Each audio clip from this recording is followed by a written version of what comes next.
6교시 진행하겠습니다. 자, 이제 여러분 스스로 연습하기 파트입니다. 206페이지. 10문제가 포함되어 있는데 아까 말씀드렸던 것처럼 5, 6문제 정도 풀어보도록 하겠습니다. 일단 첫 번째 206페이지 문제 요 녀석 같은 경우 같이 봐보도록 하는 걸로 하고요. 첫 번째 문제는 같이 정리하는 것으로 하고, 이 문제는 5급 민간경영학자나 아니면 일반 행정고시 문제가 아니고 7급, 이제 2021년부터 7급도 피셋이 도입이 되죠. 7급 예시 문제로 나와 있는 겁니다. 7급 문제다 보니까 제일 기본적인 사안에 대해서 내용을 다루어서 문제로 만들다 보니 조금 수준이 이제 낮은 편이라고 볼 수도 있을 것 같습니다. 하지만 일단 뭐 기본적인 구조는 크게 달라지지는 않습니다. 가벼운 마음으로 한번 풀어보시기 바라고요. 1분 30초 정도면 되지 않을까 싶습니다. 그 정도 문제 풀어보시고 다 푸셨으면 같이 분석 들어가죠. 자, 볼게요. 다음 글을 근거로 판단할 때 A부터 E의 요건과 상황의 가, 말을 짝 지은 것은 진짜 말 그대로 딱 매칭시키는 거네요.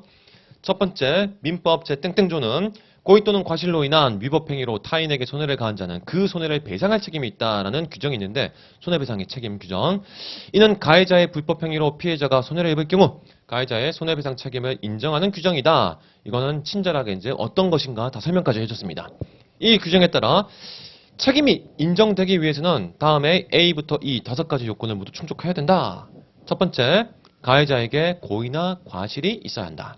고의란 가해자가 불법행위의 결과를 인식하고, 실제 그 문제에는 요 괄호나 이런 게 없습니다. 제가 따오다가 이 부분을 생략을 못했는데요.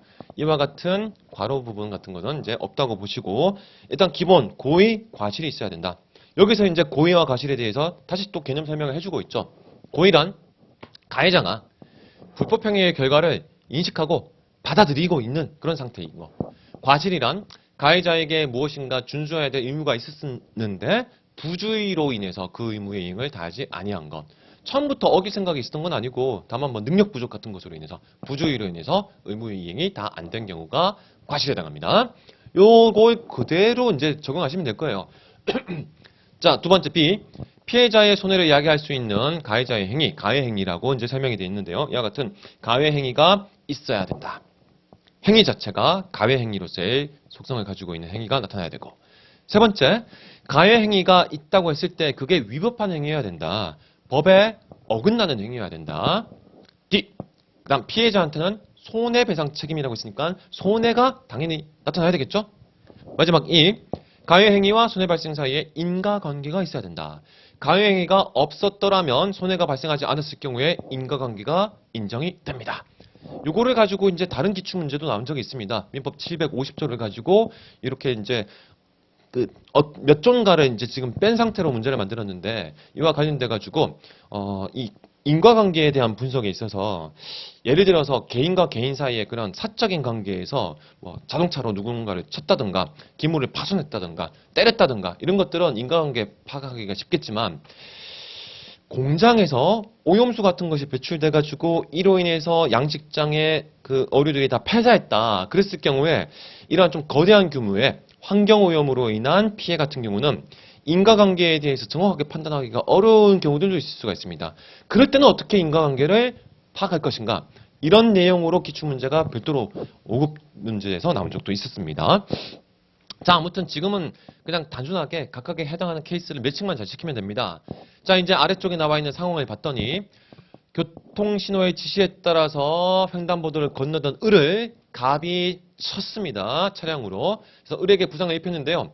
이 경우 갑이 차량으로 보행자 을을 친 행위, 나 갑의 차량이 교통신호를 지키지 않아 도로교통법을 위반한 행위, 다 갑이 교통신호를 준수할 의무를 부주의로 이행하지 않은 것 등등, 앞에서 봤었던 고의냐 과실이냐, 가해행위이냐, 그 다음 세 번째로 봤었던 것이 위법한 행위이냐, 이와 같은 것들이 자연스럽게 딱딱딱 매칭이 될 수가 있겠죠. 자, 그러면 첫 번째, 일단 이것 자체는 가해행위가 될 것이고, 갑의 차량이 교통신호를 지키지 않았었던 것이다, 도로교통법을 위반한 것이다, 이거는 위법한 행위라는 항목에 될 것이고, 다 부주의를 언급했으니까 이거는 과실에 해당한다는 것이 되겠죠. 그 다음 횡단보도를 건너던 을이 부상을 입었다. 치긴 했는데 아이언맨이어서 아무런 상처도 안 입었다. 그러면 손해는 발생 안 하는 거지만 지금은 부상을 입었습니다. 그래서 이 녀석은 손해 발생. 마지막 만은 대충 보니까 자 인과관계겠죠. 갑의 차량이 보행자 을을 치지 않았다면 을이 부상을 입지 않았을 것이니까 만은 인과관계. 이렇게 각각의 항목에 연결을 시키시면 됩니다. 그러면 정답은 2번입니다. 네, 가볍게 해결할 수 있는 문제였을 겁니다. 자, 두 번째 문제는 패스를 하겠습니다. 두 번째 문제는 넘어가고 좀 옛날 문제이기도 하고요. 3번 문제를 보겠습니다. 19년도 행시 상황판단 기출 문제입니다. 윤석 같은 경우도 1분 30초 정도 시간 설정해서 일단 최대한 그 안에 해결을 한번 해보시려고 노력하시면 좋겠습니다. 저는 바로 분석 들어가겠습니다. 자, 3번 문제. 발문의 내용은 뭐 별다른 게 없습니다. 판단할 때 옳은 것은 묻고 있고요. 문서의 성립 및 효력 발생이라는 게 여기 나와 있죠. 아까 제가 잠깐 언급을 했었던 그 법조문이네요. 문서라는 게 어떤 것인가? 이거는 이제 그 어떤 공공기관에서 어떤 결제에 필요한 그런 문서에 해당합니다. 문서는 결제권자가 해당 문서의 서명, 전자이미지 서명, 전자문자 서명 및 행정전자 서명을 다 포함해가지고 그와 같은 서명의 방식으로 결제함으로써 성립을 한다. 문서의 성립 요건을 설정해주고 있습니다. 제일 핵심은 뭡니까? 서명이죠.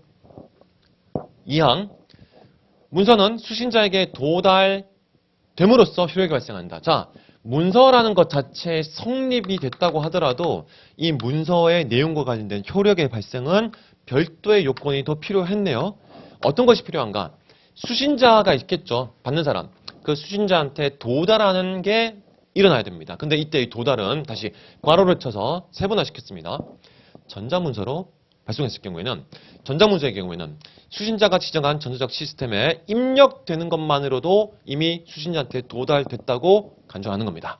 그래서 이걸 그 서문으로 보낼 경우에는 직접 그 문서가 물리적으로 누군가한테 가야 되겠지만 전자문서의 경우에는 따라라락 입력을 해가지고 발송해서 그게 입력만 되면 시스템에 입력만 되면 그 자체로 도달됐다고 판단한다는 겁니다. 그랬을 경우에 효력이 발생하고요.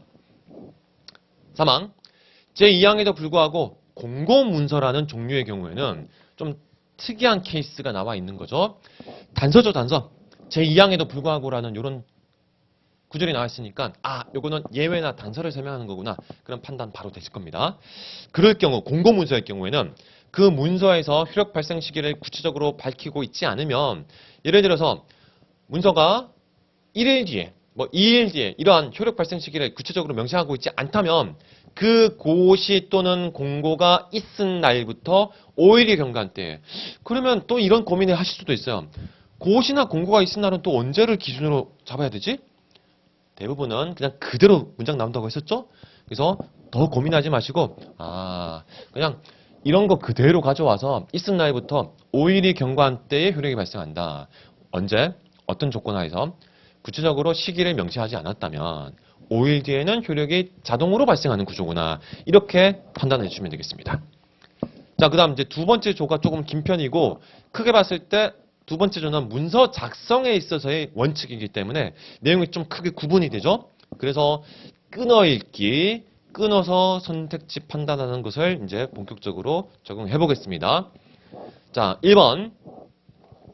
문서에 2018년 7월 18일 이런 날짜, 시간 표시하는 거 아직 안 나왔죠? 그래서 빨리 넘어갑니다. 보려. 2번. 2018년 9월 7일 공고된 문서에 효력 발생 시기가 구체적으로 명시되지 않은 경우 자, 공고된 문서 아까 공고문서라고 봤었죠?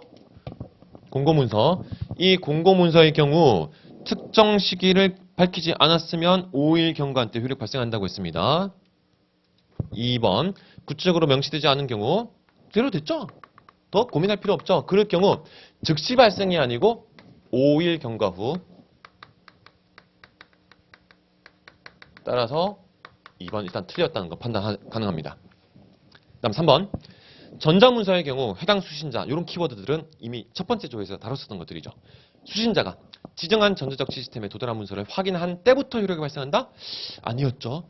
전자문서의 경우에는 첫 번째 조 2항에서 본 것처럼 언제? 입력되는 것만으로도 효력이 발생한다고 했습니다. 따라서 3번도 제거가 되겠네요. 그 다음 4번. 문서 작성 시 이해를 쉽게 하기 위해 일반화되지 않은 약어와 전문용어를 사용하여 작성해야 된다. 이거는 아직 규정 안 받는데 어떻습니까? 보면서 피식 웃음이 나지 않나요? 이해를 쉽게 하기 위해서 일반화되지 않은 약어와 전문용어를 사용을 하면 됩니까? 그게 말이 안 맞죠. 이해가 쉽게 안 되죠. 오히려 그러면 딱 봐도 틀렸네요. 물론 이런 거는 유추 해석입니다.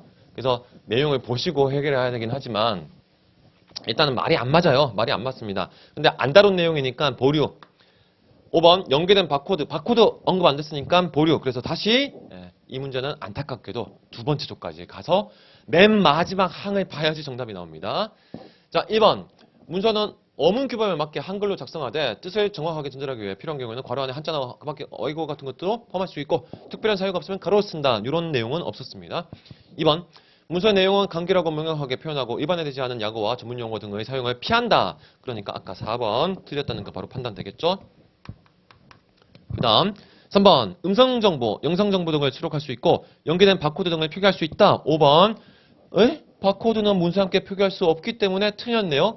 그러면 1번이 자동으로 정답이 되겠습니다. 이거는 소거를 통해서 5번이 정답으로 도출된 1번이 정답으로 도출되는 그런 구조였는데요. 뭐 내용은 안 봐도 되겠지만 마지막 5항을 보면 날짜를 표기를 할 때는 숫자로 하되 연월일 글자는 생략하고 그 자리에 온점을 찍어 표시하며 온점은 그냥 마침표입니다. 마침표 표시하며 그 다음 시분은 어떻게 쌍점을 중간에 찍어 구분한다. 진술의 구조를 보죠. 구분한다라고 돼 있죠. 구분한다. 그러면 맨 마지막 단서 특별한 사유가 있으면 다른 방법 표시할 수가 있지만 특별한 사유가 없으면 무조건 어떻게 하는 겁니까? 연원을 쓰면 안 돼요. 몇 시 몇 분 이거 쓰면 안 돼요. 점으로만 표시를 해야 되는 겁니다. 그래서 1번 특별한 사유가 없을 경우 1번이 지금 맞는 거긴 한데 얘를 만약에 선지를 추정을 해가지고 문서에 특별한 사유가 없을 경우 이 시각을 표기해야 할 때는 그때는 월, 일, 시, 분 이걸 다 반영한다. 이러면 안 되죠.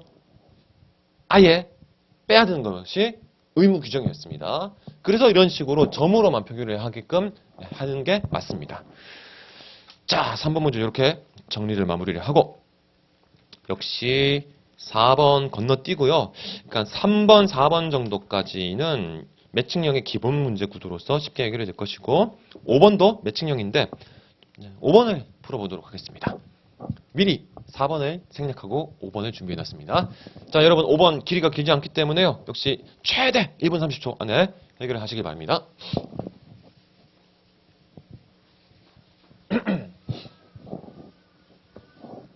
자, 살펴보죠. 발문에는 별게 없었고요.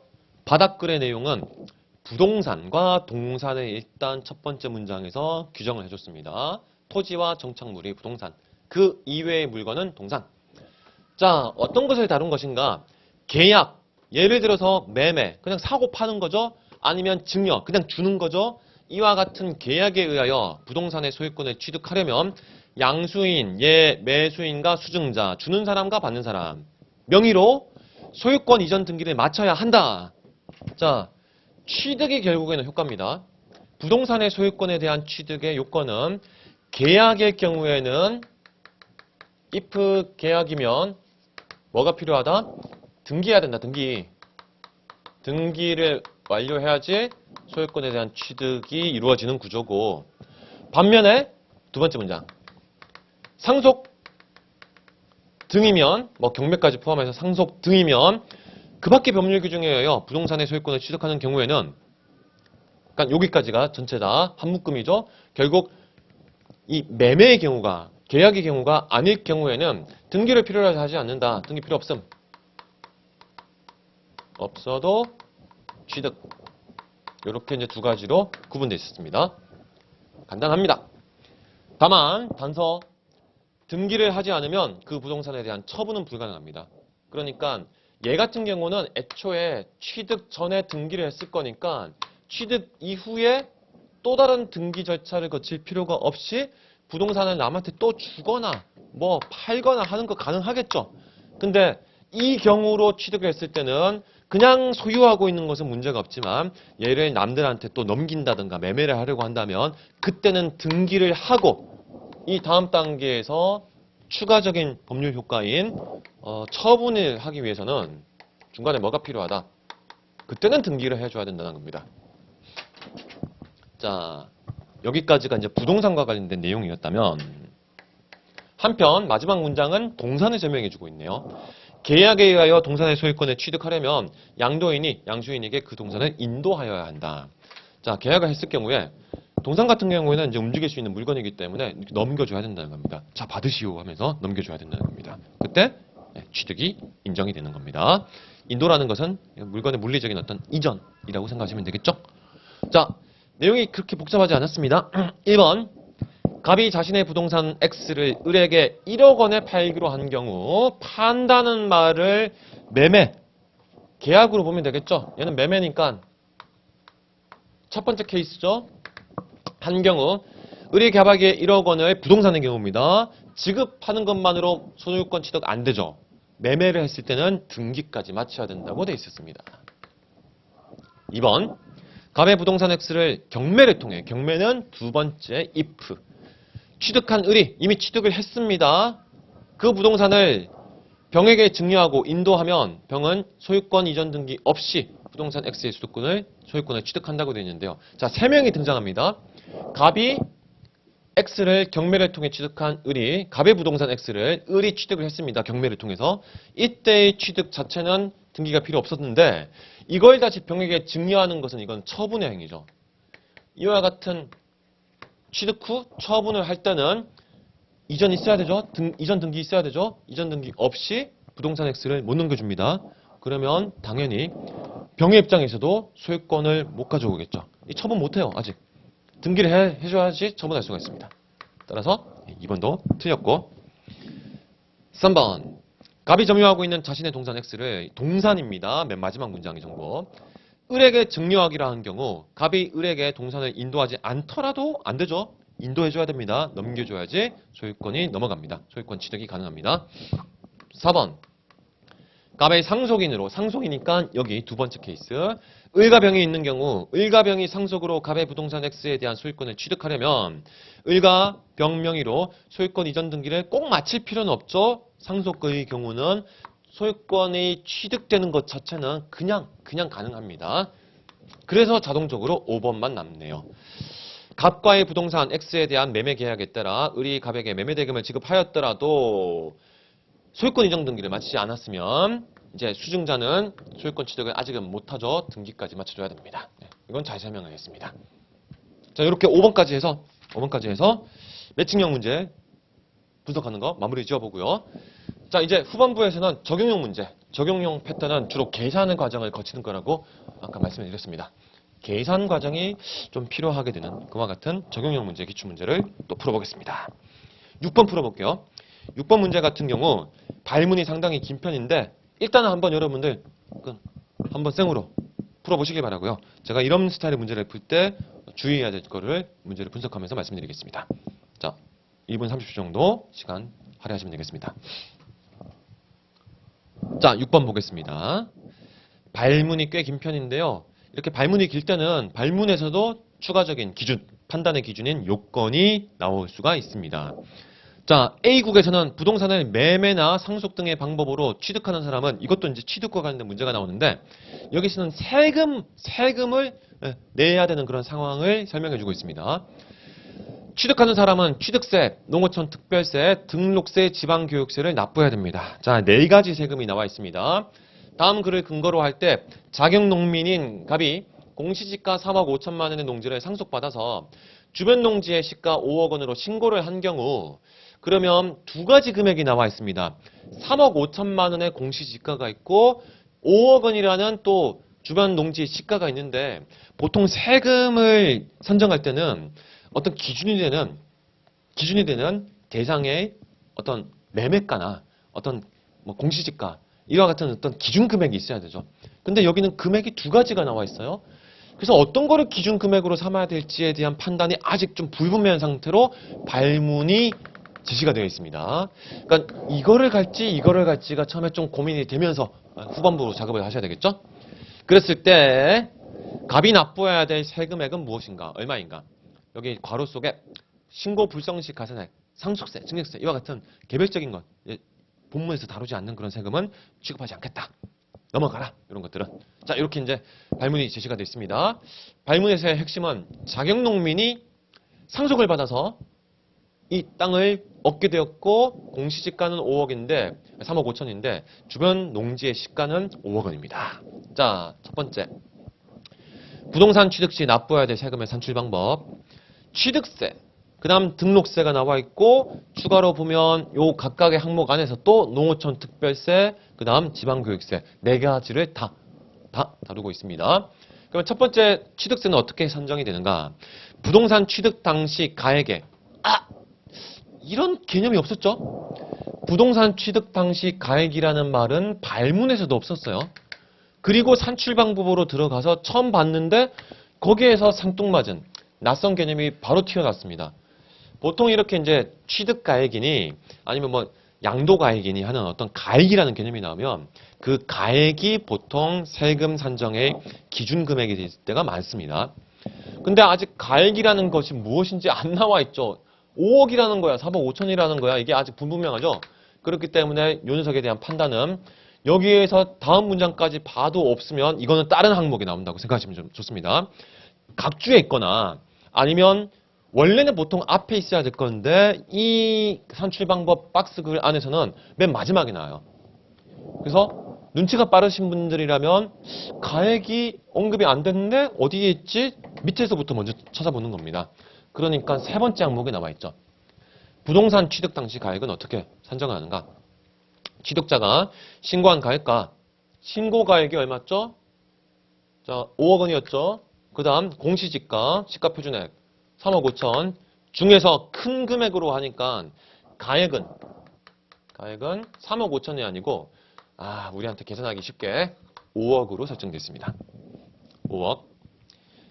그 다음 후반부에 신고 또는 신고 가액의 표시가 없는 때에는 공시지가를 과세표준으로 한다고 되어 있는데 이거는 적용이 안 되죠. 왜냐? 신고를 했으니까 신고를 한 경우 이제 이런 게 세부적으로 우리가 앞에서 봤었던 발문의 정보 가운데서 일종의 요건이 됩니다. 자, 아무튼 결론적으로는 가액이 5억이라고 산정이 됐습니다. 다시 돌아오면 되겠죠. 이 5억에 2%의 세율을 곱하여 산정한다. 하지만 바로 산정하면 안 되죠. 단서 조항이 바로 튀어나오니까. 다만 자격농민이 농지를 상속으로 취득하는 경우에는 이 양반은 갑은 이 케이스였는데 자격농민인 갑이었고 상속받아서 여기에 해당하니까 취득세는 비과세구나. 비과세란 말은 다 아시겠죠? 면제되는 겁니다. 과세가 안 돼요. 그러니까 취득세 빵. 그리고 농어촌 특별세는 결정된 취득세액에 취득세가 비과세 됐으니까 빵이잖아요. 거기에 10% 곱해봤자 역시 빵이죠. 그러니까 여기 두 가지 항목. 취득세와 농어촌 특별세는 0원입니다. 두 번째, 등록세까지 0원이진 않겠죠. 선택지를 봤더니 그래도 75만 원 이렇게 시작을 하고 있으니까. 자, 두 번째, 등록세. 부동산 취득 당시 가액에 5억에 0.8%의 세율을 곱하여 산정하는 거지만 다만 이것도 단서가 있었습니다. 자격농민이 농지를 취득하는 경우니까 이때의 세율인 취득가액의 0.3%를 적용해 줘야 되겠죠. 그러면 얼마가 나옵니까? 5억에 대해서 0.3%입니다. 그러면 150만 원 정도가 나오겠죠? 1%면 일단 얼마입니까? 1%면 500만 원이고 거기에 대해서 이제 30%, 1%에 대한 30%니까 그러면 150만 원이 나오고 등록세 150. 그다음 그리고 지방교육세는 이렇게 결정된 등록세액의 20%, 150만 원의 20%니까 30만 원이죠. 합산하면 180만 원이 산정이 됩니다. 3번이 정답이 되겠습니다. 자, 이와 같은 스타일로 지금 교재상으로는 이런 스타일의 문제가 더 많이 포함되어 있지는 않은데요. 실제 기출문제를 보시면 이런 가액이라는 개념, 가액이라는 용어 말고도 이런저런 다른 용어로도 등장할 수가 있습니다. 핵심은 이거예요. 기준금액. 기준금액을 처음에 빠르게 찾아서 이 기준금액이 일단 정해지고 나면 중간에 등장하는 계산의 과정은 끝까지 다 보고 다시 돌아와서 적용하는 게 아니라 여기 나와 있는 것대로 일단 한 항 안에서는 단서 같은 것들을 좀 주의하셔야 되겠지만 이와 같은 건 단서 같은 것까지 다 고려를 해서 이 경우는 단서를 적용해야 되는 케이스구나. 그때는 바로 계산을 하시면 됩니다. 그래야 계산 시간을 조금이라도 단축하실 수가 있게 될 겁니다. 그래서 이런 가액 같은 기준 금액이 산정이 일단 되어야 되는 그런 문제 스타일에서는요. 기준 금액이 무엇인가부터 먼저 찾는 것도 시간 단축, 문제 해결의 과정을 좀 더 효과적으로 단축시켜 줄 수 있는 방법이 될 거라고 생각하시면 좋겠습니다. 자, 그다음 이제 7번 문제는 패스를 하고요. 8번 문제를 볼게요. 실제로 여러분들이 그 7번 218페이지 글씨 보시기도 좀 저도 지금 눈이 침침해집니다. 이거는 여러분의 안구를 위해서 조금 보류를 하고 8번을 보겠습니다. 자, 8번. 이거는 220페이지에 있는 요 기출 해설이 안 달려 있는 거 이거 그대로 충분히 볼만한 폰트 크기겠죠? 이거를 1분 30초 정도 풀어보시기 바랍니다.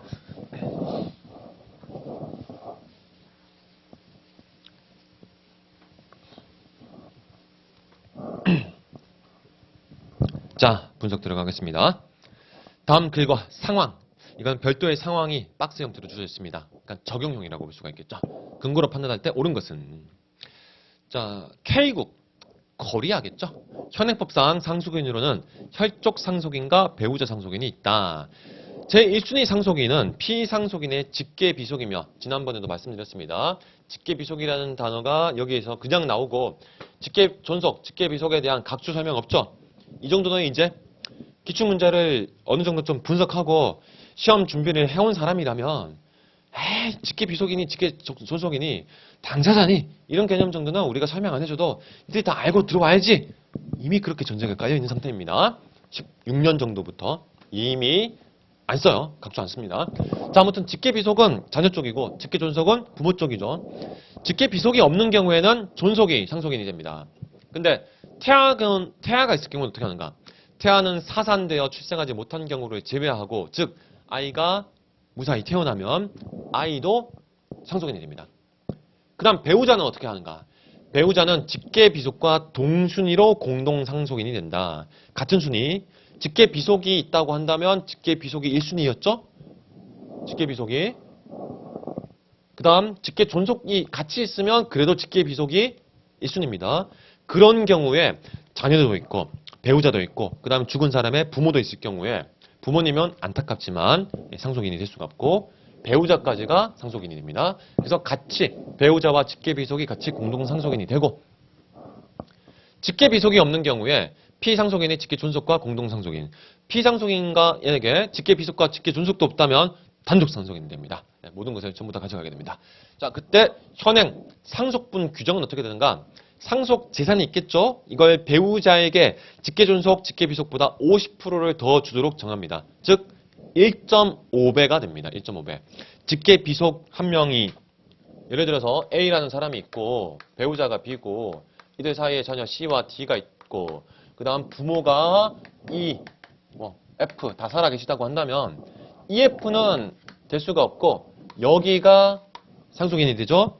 그랬을 때 배우자 B가 1.5 나머지 CD가 각각 1씩 요렇게 분배가 된다는 겁니다. 다시 한번 읽어보세요. 현행 상속분 규정은 상속재산을 배우자에게 직계존속 비속보다 50%를 더 주도록 정하고 있어서 이 말만 가지고는 그러면 직계존속 전체의 묶음에 대한 50%라는 건가? 이런 게 헷갈릴 수가 있으니까 다음 문장에서 예를 확실하게 들어줬습니다. 2명의 자녀가 있으면 그 2명의 자녀 각각을 1로 하고 배우자 같은 경우는 그에 대해서 1.5배가 되는 거네요. 됐죠? 이런 식으로 비율 관계가 설정이 됩니다. 자, 그런데 K국에서는 부부의 공동재산 기여분을 보장하기 위한 차원에서 상속법 개정을 추진하고 있습니다. 이 재산이라는 것이 배우자의 기여도도 충분히 있다. 그래서 개정안은 상속재산의 절반을 배우자한테 우선 분배해주고 그리고 나머지 절반을 요 규정대로 분배하는 방식입니다. 자, 이거는 후속 진술 똑같은 거니까 그냥 넘어가서 선택지로 바로 상황으로 들어가겠습니다. 상황. 갑은 심장마비로 갑자기 사망했고 갑의 유족으로는 어머니 A, 배우자 B, 아들 C, D, 아니 아들 C, 딸 D가 있고 B는 현재 태아 1을 임신 중입니다. 갑, 어머니 A. 근데 직계 비속들이 있으니까 어머니는 처음부터 제외죠. 배우자 B. 그 다음 이들 중에 사이에서 태어난 C. 그리고 D가 있고 그 다음 E는 현재 태아기 때문에 임신 중이기 때문에 일단 괄호를 치겠습니다. 이 상태입니다. 가지고 있던 상속재산은 9억 원입니다. 자, 제발 이 재산 분배가 원활하게 이루어져서 또 다른 분쟁이 일어나지 않기를 바라면서 선택지를 한번 살펴보죠. 1번 현행법에 의하면 E가 출생을 한 경우 E가 출생하면 직계비속 자녀가 3명이 되기 때문에 자 1번의 케이스 B 기준으로 보면 1.5 나머지 1, 1, 1 이렇게 되죠. 자 이거를 이제 9억에 대해서 적용을 해줘야 됩니다. 그러면 이 전체가 얼마입니까? 4.5 분의 1.5만큼을 9억의 지분으로 가져가게 되는 건데 이게 3분의 1이죠. 3분의 1이죠. 그러니까 9억에 대한 3분의 1이니까 3억이라는 건데 퍼센티지로 한다면 3분의 1은 33.33% 정도니까 30% 이하의 상속분을 갖게 된다? 틀렸네요. 넘죠? 30%보다 더 큰 33%의 상속분을 갖게 됩니다. 그래서 1번 틀렸고 2번 계정하는 일단 먼저 4.5억을 B한테 줘야 되죠. 자 2번의 경우 B가 일단은 4.5억을 기본으로 가져갑니다. 그리고 플러스 얼마를 가져갑니까? 여기 4.5억을 다시 자 E가 출생을 했습니다. 똑같은 식으로 4.5분의 1.5의 구조로 이렇게 비율 하면 이거는 1.5억이 그냥 그대로 덧붙는 거니까 딱 6억 원 맞죠? 그래서 2번이 정답이네요. 하나 정도만 더 보겠습니다. 4번 개정안에 의하면 E가 사산된 경우 B는 4억 원을 상속받게 된다. 에이, E가 사산된 경우라고 해도 개정안에 의하면 일단 B는 기본 4.5억을 먼저 받고 여기에 플러스 알파의 구조가 되니까 바로 틀렸죠? 나머지 것들도 계산을 충분히 하실 수 있을 거라고 생각합니다. 다행히 2번 전반부에서 좀 빨리 도출이 됐습니다. 5번만 추가로 볼까요? 개정안에 의하면 E의 사산 여부에 관계없이 B가 상속받게 되는 금액은 현행법에 의할 때보다 50% 증가한다. 자, 50% 증가하는 게 맞는가? 현행법에 의할 경우에 사산 여부에 관계없이라고 되어 있으니까 이거는 복잡하게 따져봐야 되겠네요. 일단은 현행법에 따랐을 때 사산을 할 경우는 1.5, 1, 1이 되니까 3.5분의 1.5를 9억에 대해서 가져가야 되고요. 그 다음 자 개정안에 적용됐을 경우에는 일단 4.5억 먼저 가져가고 사산했다고 생각하겠습니다. 또 3.5억에 대해서 곱하기 4.5억 이런 식의 구조로 계산해야 되는데 50% 증가한다. 50%보다는 더 늘어난다고 보는 게 맞겠죠. 이 녀석들의 어떤 금액적인 계산과 관련돼서 얘만 해도 얘는 이 녀석에 대해서는 2배인데 이거 계산은 넘어가겠습니다. 구체적으로 수치값이 정확하게 딱 나눠떨어지지는 않을 겁니다. 하지만 대략적으로 봤을 때 50%보다는 더 훨씬 크게 증가한다고 분명히 판단될 수가 있을 겁니다. 자, 그래서 이 녀석은 뭐 출생했을 경우나 사산했을 경우를 다 계산을 해야 되는데 실제로 계산 과정은 출생을 했을 경우를 적용하는 게 4.5분의 1.5가 되어서 좀 더 계산이 쉬울 겁니다. 그렇게 바꿔가지고 해도 일단 요 경우에만 봐도 일단은 100% 증가하게 됩니다. 그래서 8번 문제 이렇게 정리를 하고 9번 문제도 패스를 하고요. 후반부에서는 네, 이제 10번 문제 짝수번 문제로 쭉 가보겠습니다. 10번 문제 좀 긴 편이고 이것저것 복잡해 보입니다. 이 녀석은 최대 한 2분 정도까지 최대 2분까지 시간 잡고 풀어보시길 바랍니다.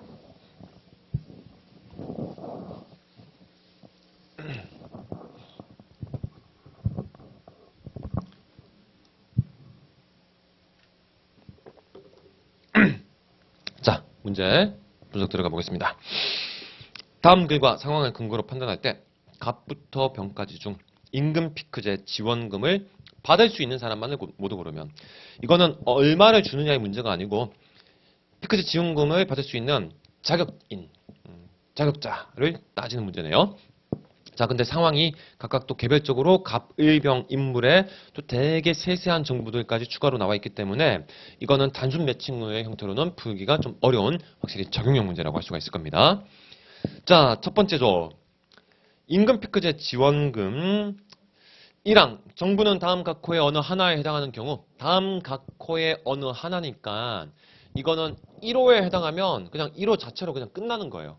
또 2호에 해당하는 사람이 있으면 나머지 것들에 대해서 고민할 필요 없이 또 그 자체로 이거는 충족한 그런 구조가 됩니다. 이런 식의 진술 구조가 이번 규정령 파트에서 이제 거의 처음으로 등장했죠. 다음 각 호의 어느 하나에 해당한다. 이거 1호, 2호, 3호를 다 종합해서 일종의 연원 구조로 다 동시에 충족해야 된다의 구조로 보면 안 되고 1호 그냥 따로, 2호 따로, 3호 따로 이렇게 개별적으로 요건이 설정되어 있다고 분석하셔야 됩니다. 자, 그랬을 때 그런 경우에 임금 피크제 지원금을 지급해야 된다. 구체적으로 2항의 규정을 또 추가적으로 이제 설정을 해주고 있고요. 일단 여기 나와 있는 1호 봅시다. 사업주가 근로자 대표의 동의를 받아 정년을 60세 이상으로 연장하면서 55세 이후부터 일정 나이, 근속 시점 또는 임금액을 기준으로 임금을 줄이는 제도를 시행하는 경우가 첫 번째 패턴이고 두 번째 패턴, 좀 복잡하죠. 한 번에 정리되기가 좀 힘들 수도 있을 겁니다. 하지만 거의 그대로 구절이 나온다고 생각하면 되는 거였죠. 2번은 정년을 55세 이상으로 정한 사업주입니다. 얘는 60세 이상, 얘는 55세 이상이니까 여기서 이미 좀 다르죠. 그런 상태의 사업주가 정년에 이른 사람을 재고용하면서 재고용이라는 또 키워드가 핵심이겠네요. 근데 괄호 안에 재고용 기간이 1년 미만인 경우는 제외 안 됩니다. 1년은 적어도 돼야 된다는 거죠. 하면서 정년퇴직 이후부터 임금만을 줄이는 경우나 아니면 2호에 따라서 재고용할 때 2호에 따라서 재고용하니까 여기서도 기간은 얼마? 1년 미만이면 안 되죠. 1년 이상은 돼야 된다는 겁니다. 요거는 그대로 가져오겠죠. 그러면서 어떻게 주당 소정의 근로시간을 15시간 이상, 30시간 이하로 단축하는 경우 임금을 줄이던 시간을 줄이건 어쨌거나 임금은 줄여둔 형태가 될 것이니까 자, 이런 식으로 55세 이상의 경우에는 재고용이 일단 돼야 되고요. 그 다음은 임금만 줄이는 경우는 2호, 시간이 줄어드는 경우에는 3호 이렇게 분기가 됐습니다. 이것만 가지고 이제 판단이 되는 건 아니었습니다. 2항이 있습니다. 자, 2항. 임금 피크제 지원금은 해당 사업주에 고용되어 18개월 이상을 계속 근무한 자로서 피크 임금과 괄호가 좀 깁니다. 임금 피크제의 적용으로 임금이 최초로 감액된 날이 속하는 연도의 직전 연도 임금을 말한다. 그 피크 임금과 지원금 신청 연도. 그러니까 그냥 쉽게 말해서 작년과 올해 어떤 기준 연도 신청을 하는 게 올해라고 한다면 작년 임금과 올해 임금을 비교를 해서 다음 각 호의 구분에 따른 비율 이상 낮아진 자에게 지급합니다. 그러니까 1항에 있었던 내용만 충족한다고 해서 지급이 바로 되는 게 아니었죠. 어떤 것까지 2항에 해당하는 요 어떤 금액의 감소 정도가 이 정도는 되는 사람한테 지급을 한다는 겁니다. 자, 그랬을 때 또 단서가 나옵니다. 다만 상시 사용하는 근로자가 300명 미만인 사업장인 경우에는 밑에 있는 이걸 고민하지 말고 그냥 100분의 10으로 그러니까 100분의 10 이상 비율이 낮아진 자한테 지급을 하게 됩니다. 좀 복합적으로 1항과 2항의 내용을 연동시켜가지고 다 충족하는 경우를 찾아줘야 되는 스타일이었습니다. 자, 한 명 제대로 분석하고 나면 그 다음에는 좀 쉽게 방향성 잡힐 겁니다. 상황에 나와 있는 첫 번째 인물인 갑은 56세로서 사업주가 근로자 대표의 동의를 받아 정년을 60세로 연장하면서 이거는 바로 그냥 1호에 해당하는 케이스로 바로 연결이 되죠. 근로자 대표의 동의를 받아 정년 60세 이상으로 연장하면서 55세 이후부터 일정 나이, 근속 지점 등을 기준으로 임금을 줄이는 제도입니다. 연장하면서 임금 피크제를 실시하고 있는 사업장에 고용되어 자, 상시 근로 320명이니까 이거 적용 안 되고 1호의 경우니까 100분의 10 이상의 비율 감소가 나타나야 됩니다. 후속되는 내용 보죠. 고용되어서 3년간 계속 근무하고 있다. 자, 다시 앞에서 55세 이후부터 임금이 줄어드는 형태가 나와주면 됩니다. 그러면 갑의 피크 임금은 4천만 원이었고 올해 임금은 3,500만 원으로 줄어들었으니까 해당되네요. 그러면 됐습니다. 이제 요것만 찾아내면 되죠. 100분의 10을 넘었는가만 찾아내면 됩니다. 4천만 원에 100분의 10은 400만 원인데 올해 임금은 500만 원이 줄어들어서 400만 원보다 더 줄어들었죠. 그러면 낮아진 정도가 10분의 1, 100분의 10 이상이 맞으니까 지급 가능. 이런 식으로 보면 이제 금방 해결된 겁니다. 56세. 사업주가 정년을 55세로 정한 사업장 55세니까 2호 아니면 3호였습니다. 그런데 여기는 상시 사용하는 근로자가 200명입니다. 얘가 적용되죠.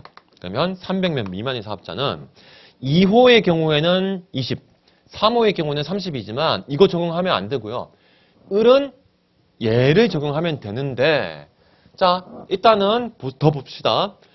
1년간 계속 근무하다 작년 12월 31일 정년에 이르렀고 을은 올해 1월 1일 근무기간 재고용이 있어야 됐죠? 2호, 3호가 적용되려면 을은 올해 1월 1일 근무기간 10개월 주당 근로시간은 동일한 조건으로 재고용되었다. 여기서 이미 게임 끝났죠? 10개월이면 1년 미만입니다. 그러면 적용 안 되죠? 2호든 3호든 재고용이 핵심 요건인데 재고용은 1년 이상 돼야 됩니다. 에헤이 뒤에 거 볼 필요가 없어요. 이거는 금액적인 어떤 감소분을 고민할 필요 없이 여기서 바로 글러줬어야 됩니다. 자, 그 다음 마지막 병. 선지 구조가 이렇게 값만 가지고 된 게 1번. 그 다음 3번도 있기 때문에 이거는 병까지 판단을 해봐야 되죠. 병은 사업주가 정년을 55세로 정한 사업장 400명 2년간 계속 근무하다 작년 12월 31일 정년에 이르렀고 자 일단 2호 아니면 3호겠습니다. 병은 올해 1월 1일 근무시간 1년 근무시간 1년으로 재고용 됐으니까 일단은 재고용 조건 충족됐습니다. 그리고 어떤 형태로 갔는가 주당 근로시간을 40시간에서 30시간으로 단축하는 조건으로 제공됐으니까 이건 2호가 아니고 3호죠. 근로시간을 단축하는 경우입니다. 30시간 되죠? 이하니까. 따라서 병은 3호를 가지고 판단해 줘야 됩니다. 자 3호 여기 나와 있었던 괄호 속의 정보 중에서 상시 사용 근로자 수가 400명이니까 이거 적용하면 안 되고 이건 온전하게 2항의 3호에 있었던 100분의 30을 적용해 줘야 됩니다. 그랬을 때 2천만 원 받다가 올해는 1,200만 원으로 2천만 원에 100분의 30은 600만 원인데 600만 원보다 더 큰 800만 원이 줄어든 거죠. 따라서 이거는 조건 충족이 된 거네요. 따라서 병도 오케이. 이렇게 갑과 병이 포함된 3번이 정답으로 도출이 되었습니다. 자 여기까지 이제 규정형 문제 스스로 연습하기 문제 중에서 다 보진 않았지만 뭐 나머지 것들 충분히 여러분들 개별적으로 풀어보실 수 있을 겁니다. 자, 시간 관계상 이제 우리는 6교시는 이렇게 규정형을 마무리하고 7교시는 지문형으로 들어가도록 하겠습니다. 잠시 쉬었다가 지문형 226페이지 기출문제 분석 들어가도록 하겠습니다.